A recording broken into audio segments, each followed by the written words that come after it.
l'Europe saura-t-elle gérer et accueillir la plus grande vague de migrants depuis la Seconde Guerre mondiale? Un dossier brûlant sur les bureaux à la fois de François Hollande, d'Angela Merkel ou encore de David Cameron.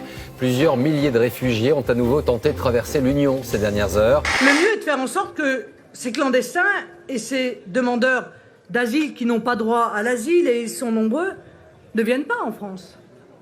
Il faut pour cela supprimer tout ce qui les incite à venir en France.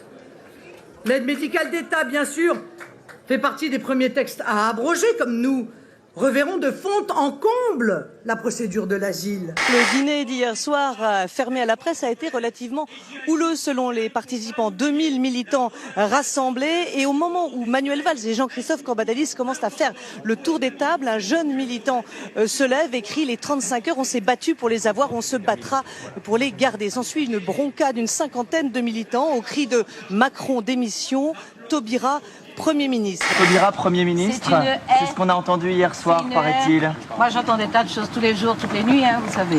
Effectivement, les jeunes étaient énergiques. On nous rapporte que la soirée d'hier a été un peu animée. Vive la République et vive la France! Plus d'une heure de discours dans une salle surchauffée. À La Rochelle ce matin, Manuel Valls n'a pas ménagé sa peine. Oui, la chemise, comme on dit. Je ne porte pas de perruque. Ce sont mes vrais cheveux, je le jure. Venez ici, madame. Venez, venez. Ils vont vous laisser passer. Vous allez vérifier vous-même. C'est complètement dingue.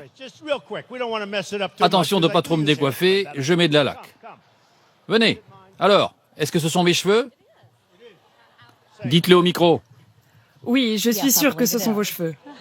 Placardée au nord de Nice, 3 mètres sur 4, cette publicité pour une salle de sport a rempli son objectif, faire parler d'elle.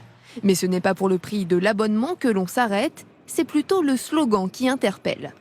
Vous êtes grosse, vous êtes moche, soyez seulement moche. C'est horrible. Ouais, je trouve ça un peu choquant. Ouais. Vladimir Poutine veut montrer qu'il est en forme. Le président russe se laisse filmer cette fois en pleine séance de gym avec son Premier ministre Dmitri Medvedev dans sa résidence d'été. Et les deux hommes partagent ensuite des grillades. Le maître du Kremlin est devenu un habitué de ces opérations de communication musclées.